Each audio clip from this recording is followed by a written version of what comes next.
It is the last topic that we are revising. It's called audit clearance. Audit clearance, and reporting.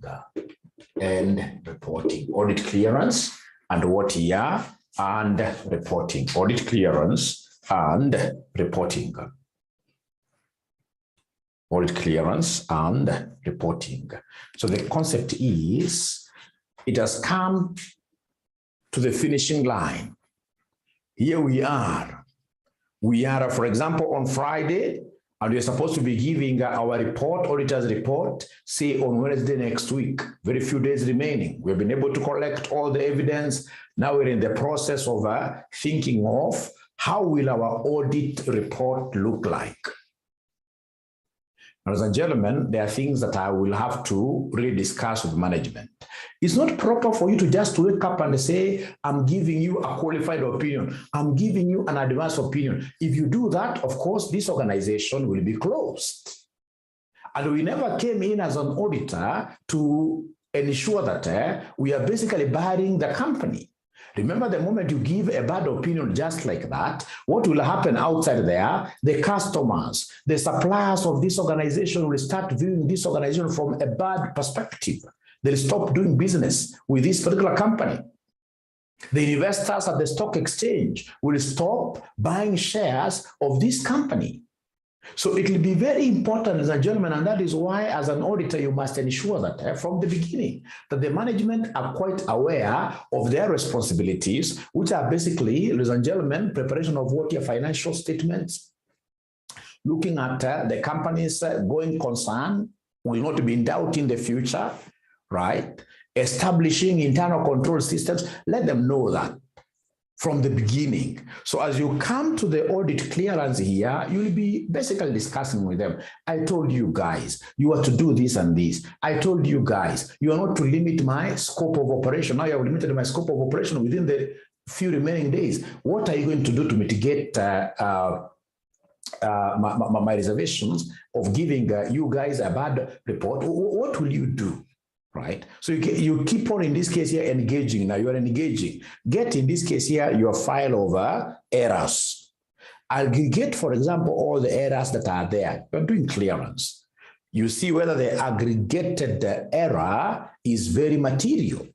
If it's immaterial, of course, in this case here, I will not be able to give a bad opinion.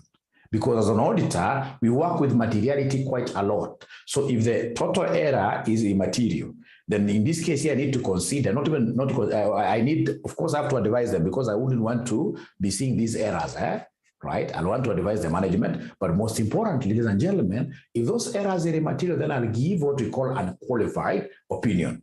But what if in this case, ladies and gentlemen, the errors are very material? If they're very material, before I give a bad opinion, I'll give these directors a chance of rectifying the mistakes. I'll even go ahead to draft my opinion. It's just a draft opinion that I'll share with these directors. In case you guys do not work on these errors, this is how my opinion will look like. So at the end of the day, ladies and gentlemen, these people, at the end of the day, ladies and gentlemen, these people have to look at in advance the kind of opinion that I'll be giving, and then they should be able to look at the repercussions, especially if I'm going to give a bad opinion. Chances are the pressure I'm giving them will be enough to ensure that they do what they change, they rectify the mistakes. Now, for us to appreciate what I'm talking about this morning, I would want us to go to our ACCA revision kit. We go to ACCA revision kit and look at question number 112. Let's look at question number 112. I know you have this, and most probably you even printed, right? We go to question number 112.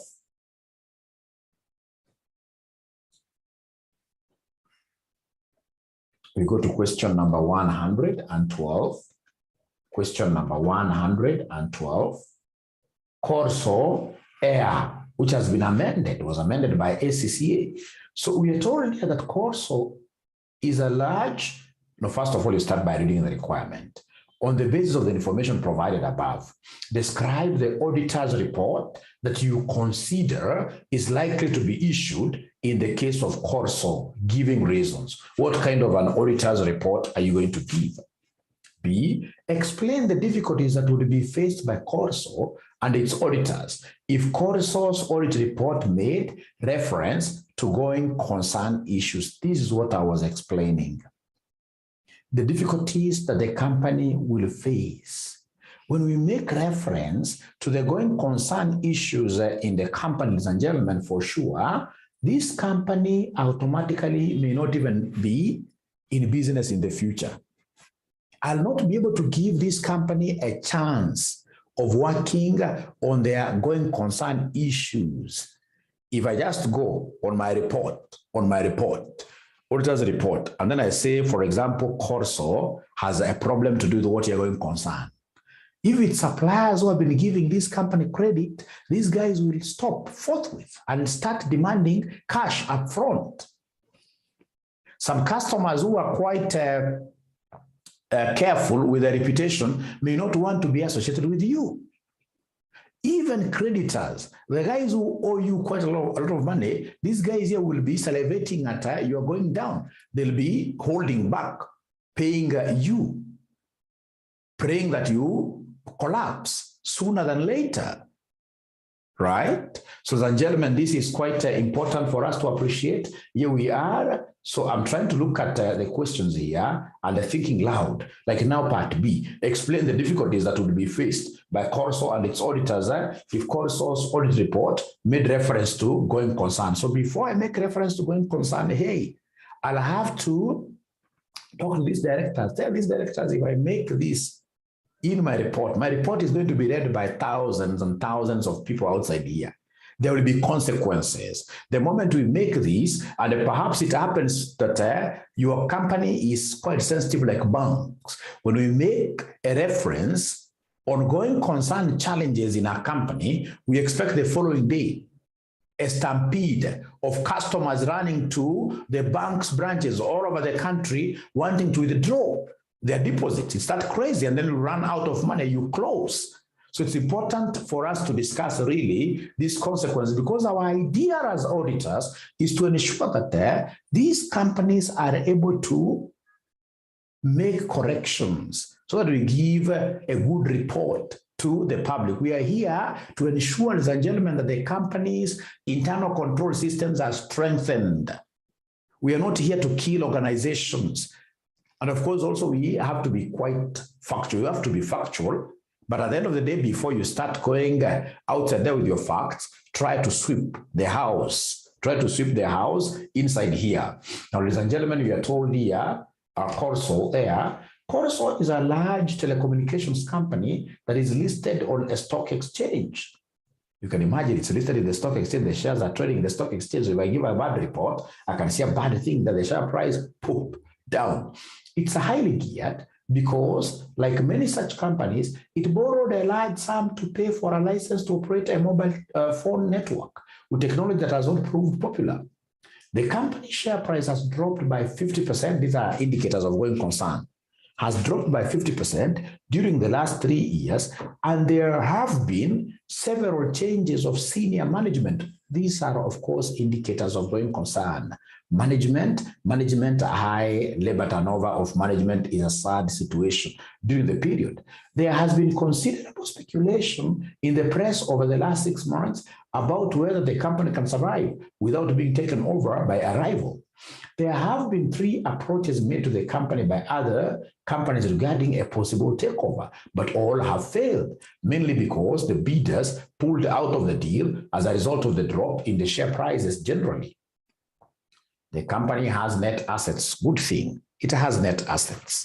It has net assets. It has not gotten into a negative net assets position, meaning that the liabilities are not more than the assets. When the liabilities are more than the assets, then that is cause for worry. So you're told here that the company has net assets, but has found it necessary to severely curtail its capital investment program. Some commentators consider these to be fundamental to the future growth of the business. Others consider that the existing business is fundamentally sound. You can see that there are grounds. There are grounds. There are people who consider these organizations, ladies and gentlemen, here to be fundamentally sound. It has also been necessary for the company to restructure its finances. You can see this company, the directors are not lying down. The directors are doing something. They want to restructure their financial capital structure, right? Right. Detailed disclosures of all these matters have always been made in the financial statements. They've always been made in the financial statements. No reference has been made to the going concern status of the company in previous auditor's report on financial statements, and the deterioration in circumstances in the current year is no worse than it has been in previous years. Right?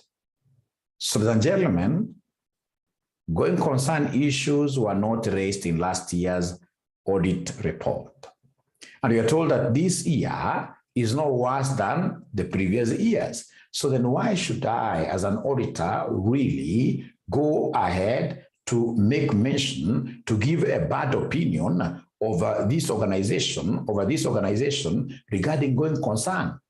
And yet you can see that they are really trying, right? They're trying. The only thing that I need to do is to check this particular hustling, this particular efforts that are trying to put down to ensure that the company comes up. Are they sustainable, right? Are they going to bear fruits in future, right? Should I be able to convince myself that, hey, these guys are working good enough, they're putting in efforts here to ensure that things in future will awaken, then I'll not give a bad report. I won't give a bad report. So required, on the basis of the information provided above, describe the auditor's report that you would consider is likely to be issued in the case of what year? In the case of Corso Company. So in the case of Corso Company, what auditor's report do you think, ladies and gentlemen, is very suitable here? Is very suitable here. So in an exam situation, you guys, what would have you written down? In an exam situation, what would have you written down? In an exam situation, what would have you written down? What would have you written down in an exam situation? In an exam situation. So you're told here, remember you have answers, and I've taken time to discuss this quite a lot. Mine is basically to come and read this answer for you. Now, when you're reading this book, remember, it's important for you to look at this marking scheme. So report issues to Corso. Difficulties associated with reports on going concern. So report to Corso, although the company is obviously experiencing some difficulties, the evidence provided does not suggest that the business will cease to trade in the future, right? I'll not rely on what is in the media. I would want to get concrete evidence regarding this organization failing in the future, which I should use as the basis of giving my report. So far, I've not gotten very serious evidence, which in this case suggests that the company will cease to trade in the future. The company has net assets and still appears to have options available to it in order to resolve its problems. The fact that the company has taken steps to restructure its finance and has been able to do so is also a positive sign. On the basis that the situation is no worse than in the previous years and that no reference has been made to going concern in the past, it would not seem appropriate to refer to it this year. So an auditor's report with a modified audit opinion would be issued. I'll go ahead and issue a good report. I'll go ahead and issue a good report. Now, the other questions and gentlemen made reference to what year the difficulty is here to the company if I issue a bad report. If the auditor's report mentions a going concern problem, It's likely that COSO will find it difficult to raise finance from banks or investors. It is often said that it becomes a self-fulfilling prophecy, although this should not dissuade the auditor from modifying the audit opinion if the auditor feels there is genuine need. In addition, customers and suppliers may notice the reference in the auditor's report and subsequently be more cautious in doing business with COSO. This is likely to further worsen the position and liquidity of the business. For example, COSO suppliers may decrease the number of days credit they allow COSO or their credit limit. The relationship between the auditor and the management of COSO could become very strained. Should we give a bad opinion, then of course we will not be in this business come next year. Our relationship, ladies and gentlemen, will be very severely strained, particularly where the management of COSO genuinely believe that no reference is required. This is particularly difficult as the matter is essentially one of judgment and will rarely be clear-cut. In extreme circumstances, the auditors may lose the audit and the fees from associated one-year work. In this particular case, as there has been no reference to going concern in the past, reference to it this year would imply that the situation has deteriorated further or that previous reports were not correct.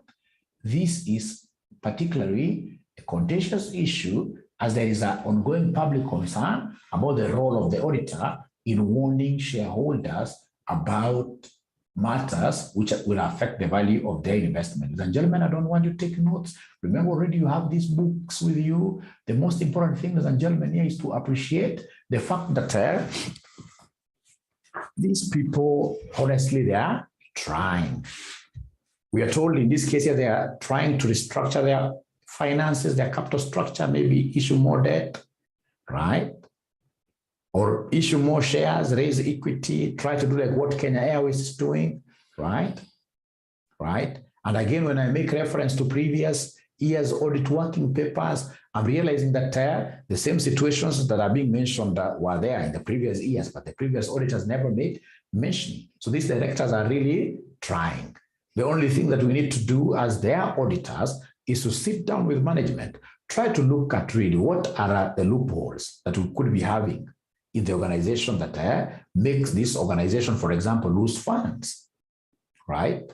When you tell me that, for example, you're restructuring your finances, could you kindly give me, this is evidential, could you give me, in this case here, a concrete evidence that there is a bank that you have an agreement with them, which will be able to give you some facilities in the future, right?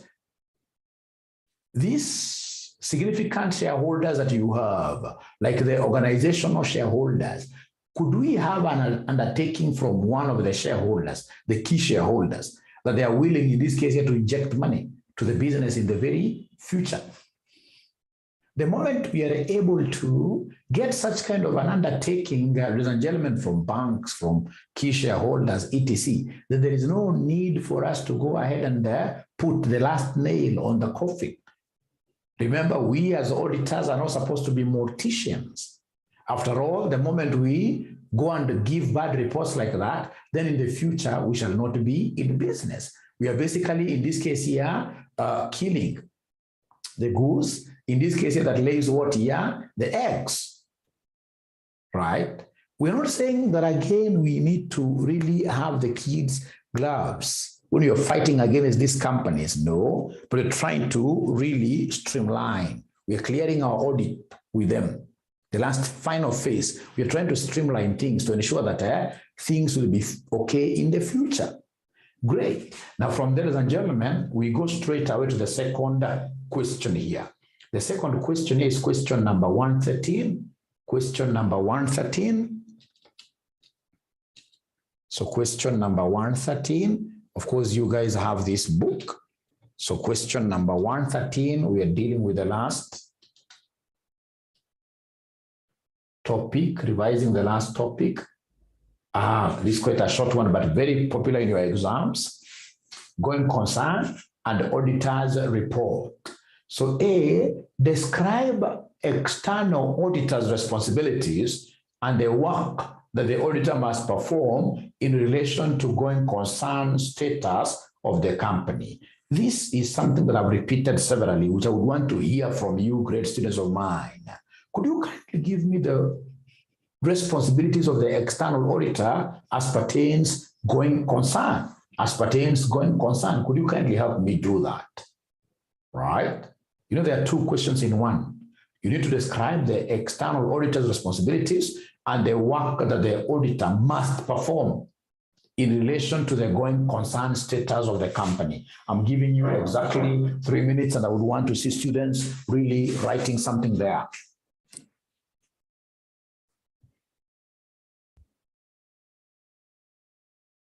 If you don't write, I'll be very sad. No. Just try writing something sketchy. Try writing something sketchy.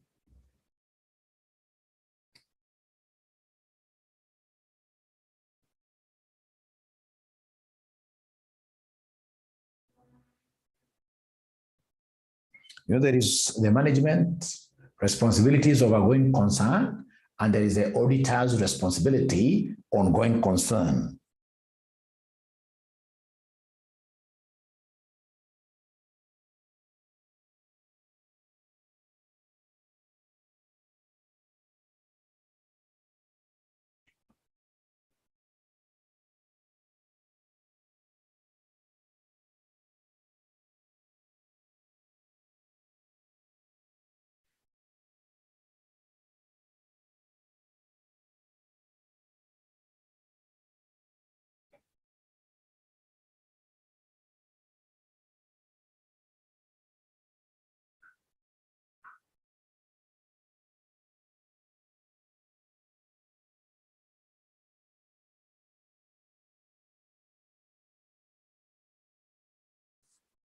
So I'm waiting to see whether there is anybody who is typing anything.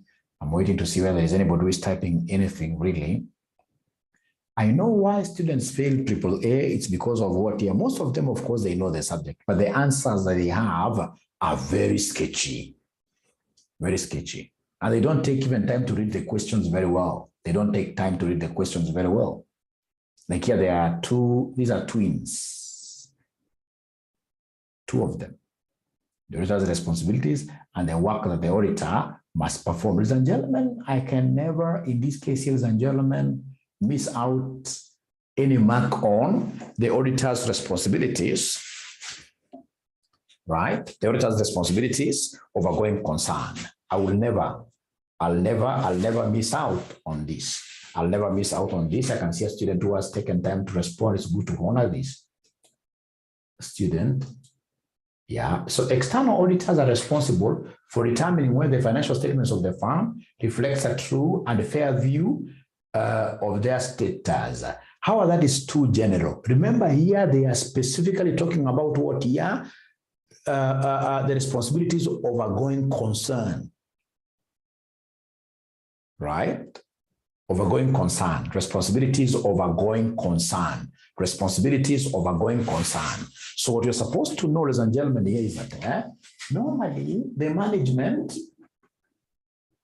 will do an assessment. Will do an assessment of what here the company's going concern status. Going concern status. This is what the management is supposed to do every time. These guys must do what here every time. These guys here must assess. The directors, the management, they must assess and tell the whole world whether the company's going concern status is okay or otherwise. They must do that. So my first responsibility as an auditor is to come and evaluate this assessment process. My first responsibility is to evaluate the assessment of going concern by management. That is the first thing that I'm supposed to do. And how do I do it? I'll obtain forecasts. Remember, these guys, when they're doing this assessment, they normally look ahead 1 year. They normally look ahead 1 year, 12 months ahead. So I would want to see when they're looking at 12 months ahead, ladies and gentlemen, then what are the forecasts that they have in place? Those forecasts, of course, they must be having assumptions like their revenues will grow by 5%. 5%. So if they tell me that their revenues will be growing by 5% or whatever percentage, I have to check their adequacy. I must, in this case here, get proper evidence whether the 5% is achievable, right? So I must talk to a few people here. I must talk, for example, to the sales stroke marketing director, etc. Now, from there, ladies and gentlemen, I'll also myself, it's not my work, but myself, I'll also be looking at the events, which in this case here could cast doubt on the going concern status of the company. Are there events, material events, that may cast? So I'll be looking at the newspapers to see whether people are talking about RCM outside there, right? When I'm outside there, at times I could be floating a few, but I will be quite keen to see whether there are events here. So what is the media saying about this? So these events, ladies and gentlemen, for example, are there customers, our customers, who owe us quite a lot of money, who have been declared bankrupt, or who are going through, in this case here, difficult situations, right? So events like COVID, right? So I'll be looking at some of these things. Right. And then, of course, ladies and gentlemen, I'll be looking at what here, the concept of I must gather a lot of what here, evidence. And when I'm gathering evidence, I'll be doing a lot of what here, discussions. I'll be doing a lot of discussions with management and discussions with, for example, banks through this bank circularization, etc. I like what Egon is saying there. So, ladies and gentlemen, I want us to go through this very fast. All right.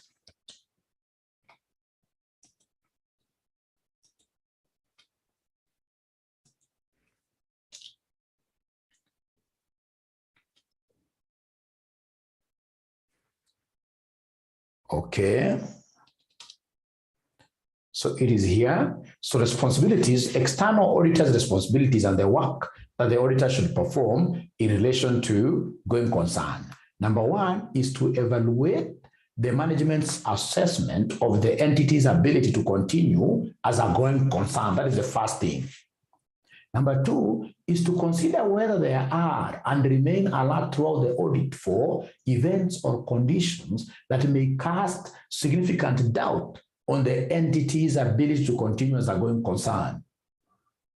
Next, and inquire of management its knowledge of events or conditions beyond the period, beyond those 12 months, beyond the period of the assessment that may cast significant doubt on the entity's ability to continue as a going concern. And then lastly, obtain, of course, sufficient appropriate audit evidence to determine whether a material uncertainty exists if events or conditions are identified that may cast significant doubt on the entity's ability to continue what year as a going concern. Thank you so much. Now, there is something that I would want to, again, to hear from you.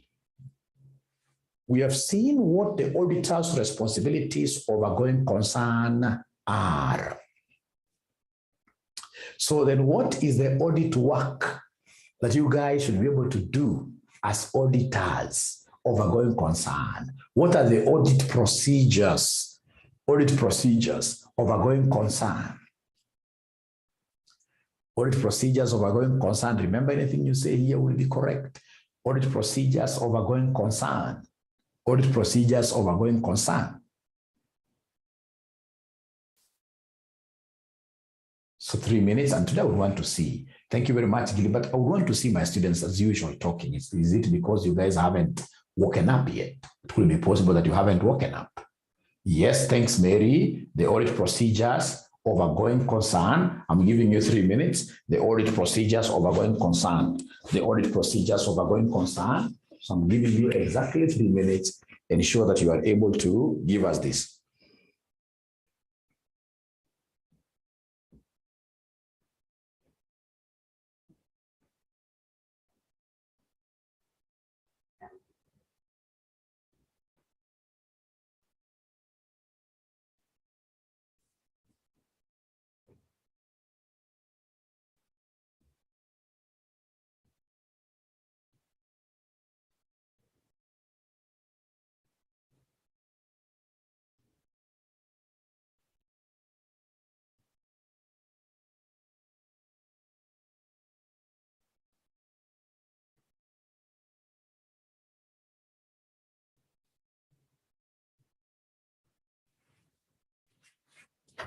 Okay, so in the interest of time, because we only have 1 hour, we only have 1 hour. So whenever they talk of audit work, whenever they talk of audit procedures, ladies and gentlemen, as somebody is telling us there, always think about what here? The RAEOU.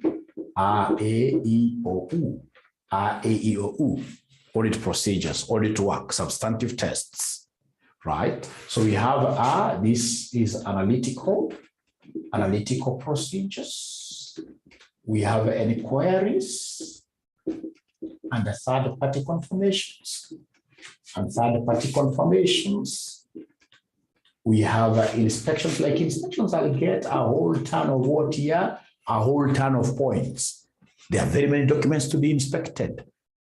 This is where we talk of review correspondences between the bank and the company. Review correspondences between, for example, if it's a going concern challenge, which has been brought about by some court matter, I'll review correspondences between the lawyers and what are the company, right? Review, right? I have observation, and then we have what we call recalculations.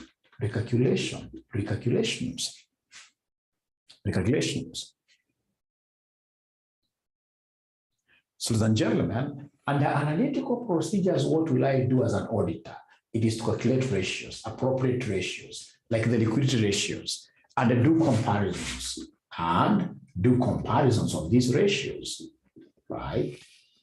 I'm analyzing, I'm computing ratios. I would want to see the trends, right? Very, very important. So here I'll mention so many things, right? I'm doing comparisons. For example, if it's a loan, like you're told that this is highly geared, I'll calculate gearing ratios. If they are given, mine is simply to analyze. Look at gearing ratios for last year, gearing ratios for this year, etc. Right? And the inquiries and third-party confirmations here, I'll do so many things. The first inquiries that I'll throw around are to the management. I mean, I would want the management to explain themselves to me, how they reached the conclusion that the company is a going concern. So as they talk to me one-on-one, I'll tell them, hey, you guys know, give me a management representation, give me a letter of representations regarding going concern. Third party, of course, inquiries, like here I would want to talk to regarding going concern. I would want to talk to the banks. I would want to circulate, to get circulars from banks. So of course I would want to see whether the bank balance in the financial statements is correct, number one. Number two, I would also want to view any bank correspondences, right? Or even ask banks whether these guys are servicing their loans very well. Because that, of course, will have an impact regarding what year, regarding the ability to continue in the future. You can even ask the banks regarding what year sufficiency of collateral given in the future. Will they be able to advance more money to this particular what year, to this particular company, right? Under inspections, and gentlemen, there are so many things to inspect. Here, I'll think about, first of all, the board minutes. I want to see what the directors are saying. Right? So there are so many things that you need to review. The media, press. I would want to, in this case, to review, for example, correspondences between the bank and the company, correspondences between the lawyer. There's so much things here to be reviewed. I would want to review their forecasts. Review the forecasts, and any assumptions in this case here made.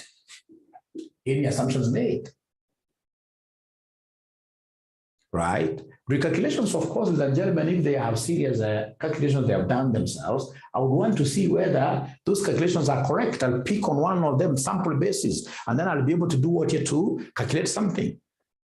So here you will be able to have, a plethora of points to write, so long as you are a student who is exposed a little bit, right? And remember, you are making those particular audit procedures in relation to what you're going concern, that I'll evaluate the assumptions made, by the management to see whether they are appropriate, evaluate, review, etc., talk to, document, etc.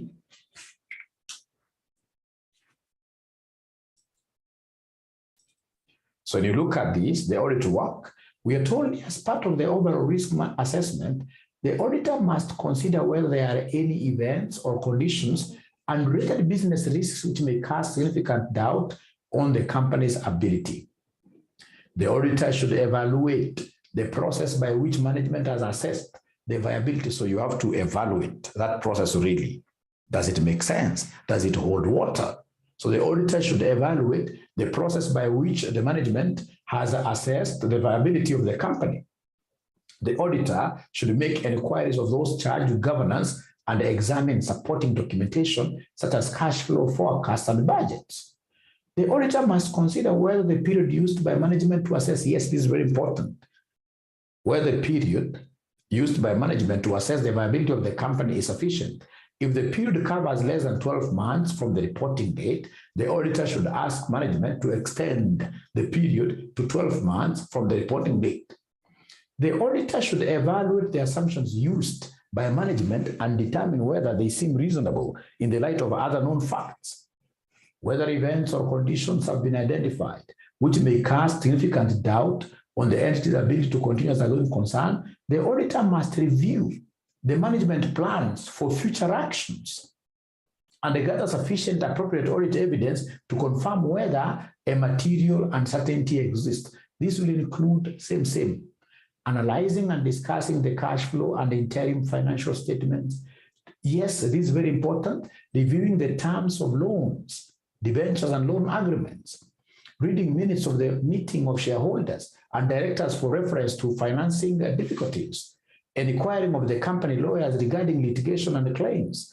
Assessing the possibility of raising additional funds. Reviewing events after the period end. The auditor must seek written representations from management regarding its plans for future for future action. So I don't know whether, ladies and gentlemen, we are together up to now. Are we together really? Are we together, ladies and gentlemen? Are we together? Are we together? Are we together? Don't be labored to write notes because this is a book that already you have. It's a book that already you have. Great. So then you go to part B. Describe the possible auditor's reports that can be issued where the going concern status of a company is called into question. Your answer should describe the circumstances in which they can be issued. The types of reports. Should we give an adverse report? Should we give an except for qualified report? Should we give, in this case here, a disclaimer? Right? So that one I expect your answer. Take like 3 minutes to think through, and then you advise.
So remember that this basically is a what if.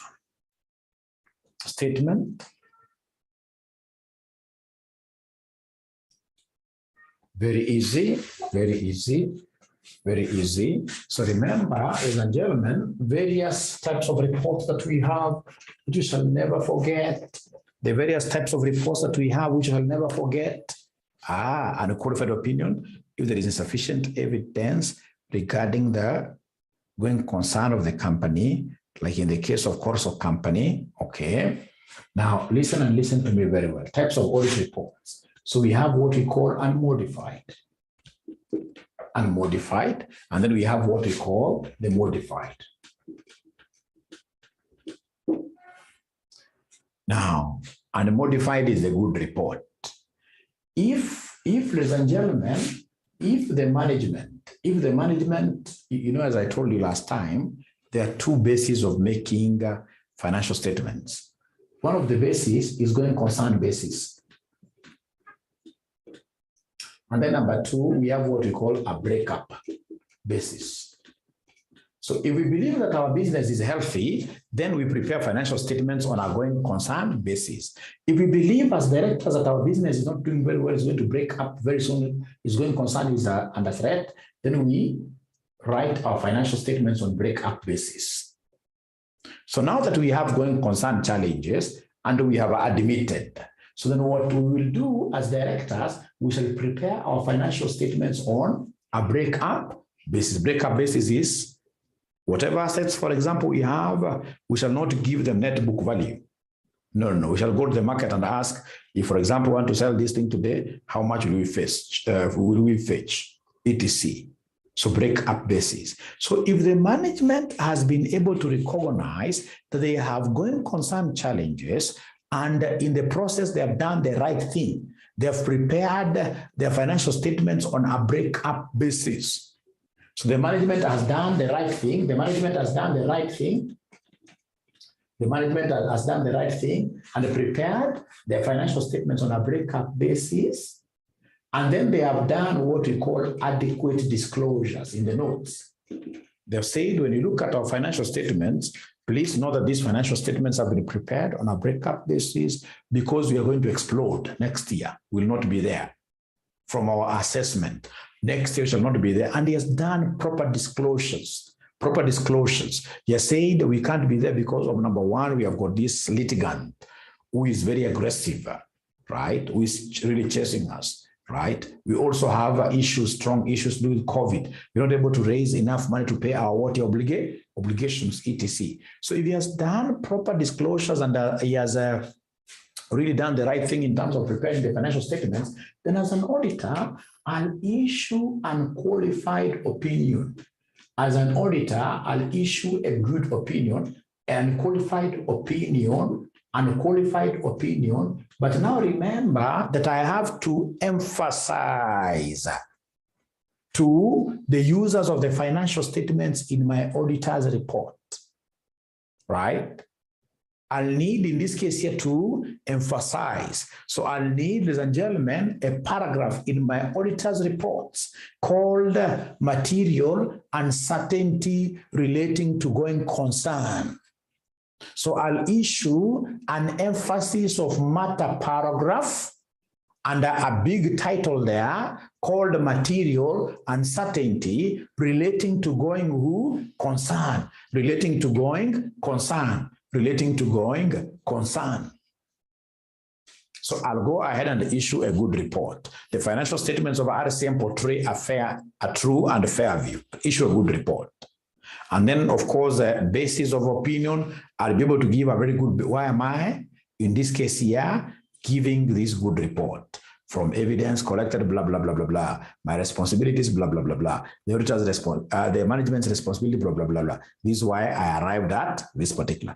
After that, there is this emphasis of matter, material uncertainty relating to going concern. I'll draw the attention of the users of the financial statements and tell them, as per note number 6, raised in the director's financial statements disclosures, the company has a big issue to do with what you are going concern because of this and this. But remember, whatever I'm just making reference to, I'm emphasizing Something that was raised by who? Directors. That is if there is what here? Adequate disclosures. Now, number two, what about now here? Now there are no adequate disclosures. I'm telling these directors, I'm already seeing that there's a big problem ahead, but these directors are saying, no, we don't want our shareholders to know, right? But we can see when we try adding 1 + 1, we are not getting 2 as auditors. We can see this company will not be there next year. So meaning that there is a big disagreement. When they want to do things looking north, and we know for sure that things are what here south down there, things are very bad. So in that case, then I will issue an adverse opinion, because you know that is very pervasive. That's a huge disagreement, right? That's pervasive. That's big, because they want me to cheat now. That's big. That's pervasive. I'll issue an adverse opinion. Now, what if I'm not able to collect sufficient, appropriate audit evidence regarding going concern? Then I'm not a magician. Remember, as an auditor, I'll base my opinion on evidence I collect. If I'm not able to collect any evidence, then, ladies and gentlemen, I'm sorry, I'll basically disclaim. I'll not place any opinion. I'll issue what we call a disclaimer of opinion. So please, you have the answers here, which I would want you to go and read later on, Don't forget to read them. You have your answers there. You have your answers here. So like the auditor's report, where the use of the going concern assumption is appropriate, but a material uncertainty exists, provided that the auditor agrees with the basis of preparation of the accounts and the situation is adequately disclosed, and an unmodified opinion is issued, which is the same as an unqualified opinion. The audit report will, however, include an emphasis of matter paragraph highlighting the uncertainty to the user and referring them to details in the disclosure note.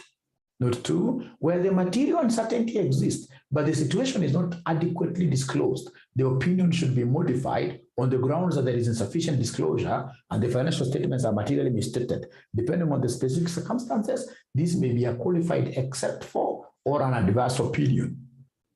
If the auditor's judgment, in the auditor's judgment, the company will not be able to continue as a going concern, right? And the financial statements have been prepared on a going concern basis, the auditor shall express an adverse opinion. If the auditors are unable to form an opinion because they were not able to obtain sufficient appropriate audit evidence, they shall use an except for, qualified, or disclaimer. If management is unwilling to extend its assessment where the period considered is less than 12 months from the reporting date, the auditor shall consider the need to modify the opinion as a result of not obtaining. The thing is, just get a general overview of this thing. Get a general overview of this thing and you will be okay. So if you don't mind, we shall meet tomorrow at the same time, 5 a.m. Keep time. Good day. Bye-bye.